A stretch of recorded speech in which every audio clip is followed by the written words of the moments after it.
আজকের প্রসঙ্গ বিধির বিধান। ঈশ্বর যা করেন মঙ্গলই করেন।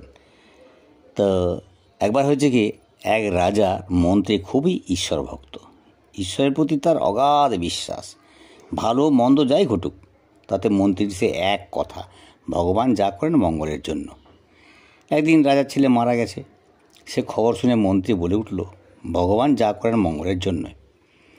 এই কথা কানে যেতেই রাজা রেগে গেলেন, কিন্তু মুখে কিচ্ছু বললেন না, চুপ করে রইলেন। কিছুদিন পর রানীমা মারা গেলেন। সেদিনও মন্ত্রী শুনে বলে উঠল, ভগবান যা করেন মঙ্গলের জন্য। এবারও রাজার খুব ক্রোধ হলো, কিন্তু মুখে কিচ্ছু বললেন না, চুপ করে রইলেন। ইতিমধ্যে একদিন এক কামার একটা সুন্দর তলোয়ার তৈরি করে রাজামশাইকে উপহার দিল। খুব খুশি হয়ে তলোয়ারটার ধার পরীক্ষা করার জন্য যেই না আঙুল বুলাতে গেছে, অমনি আঙুলটা কুচ করে কাটা হয়ে গেছে। সবাই হাই হাই করতে লাগলো। মন্ত্রীর পাশে দাঁড়িয়েছিল, বলে উঠল, ভগবান যা করেন মঙ্গলের জন্য। ব্যাস, আর যাই কথা। রাজার এতদিনের জমে থাকা রাগ দপ করে জ্বলে উঠল। তখনই রাজা আদেশ করলেন, যাও, এখনই তুমি আমার রাজ্য ছেড়ে চলে যাও। আমি তোমার মুখ দর্শন করব না। তুমি আমার রাজ্যের অন্ন জল গ্রহণ করবে না। মন্ত্রীরও এবার সে এক কথা, ভগবান যা করেন মঙ্গলের জন্য বলে মন্ত্রী আর নিজের ঘর পর্যন্ত গেল না, সোজা রাজ্যের বাইরে চলে গেল। বেশ কিছুদিন গত হয়েছে, লোকেরা সব ভুলে গেছে। রাজা একদিন তার পাত্রমিত্র সঙ্গে নিয়ে শিকার করতে বনে গেলেন। জঙ্গলে একটা বুনো শুয়োরের পিছু ছুটতে ছুটতে রাজা এক গভীর জঙ্গলের মধ্যে গিয়ে পড়লেন। জঙ্গলের পথ হারিয়ে গেল, রাত্রি হয়ে গেল, তার সঙ্গীদের দেখা পেলেন না। ওই জঙ্গলে থাকতো একদল ডাকাত। সেদিন তারা ঠিক করেছে মায়ের কৃপা পাবার জন্য মা কালীর সামনে একজন মানুষকে বলি দেবে। চারদিকে তাই বলির জন্য মানুষের খোঁজ চলছে। রাত্রি হয়ে গেছে, মশার হাতে ডাকাতরা ঘুরছে। পড়বি তো পড়। রাজা তাদের সামনে এগিয়ে পড়লেন। ডাকাতরা তো বেজায় খুশি। খুঁজতে না খুঁজতে একজন সুপুরুষ। তারা রাজাকে ধরে যথাস্থানে হাজির করল।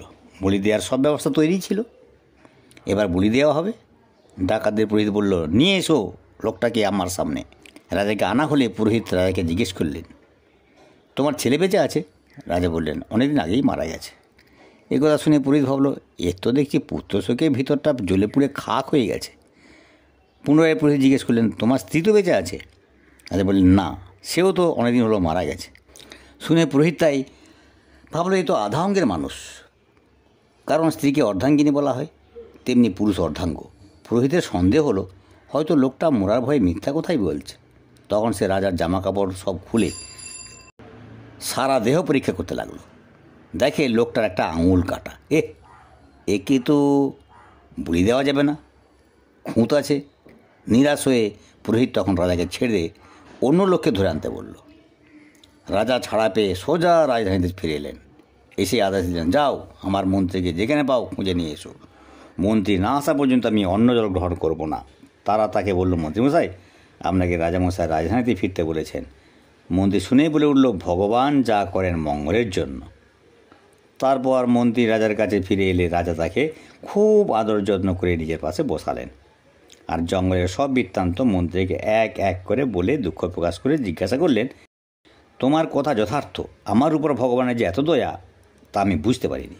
ভগবানের কৃপায় যদি আমার আঙুল কাটা না যেত, তাহলে সেদিন আমার গর্দান যেত।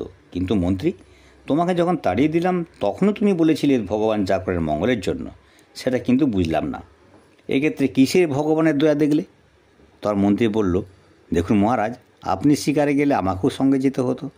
আমার ঘোড়াটা আপনার ঘোড়ার থেকে কোনো অংশেই কম নয়। সেক্ষেত্রে শিকারের পিছু পিছু আমার ঘোড়াও আপনার কাছাকাছি থাকতো। তখন ডাকাতরা আমাদের দুজনেকে ধরে নিয়ে যেত। আপনি তো কাটা আঙুল বলে বেঁচে যেতেন, কিন্তু আমার দশা, গোলাটা নির্ঘাত কাটা যেত। অথচ ভগবানের দয়াপূর্ণ বিধানে তার আগেই আপনি রাজ্য থেকে বিতাড়িত করে দিয়েছিলেন।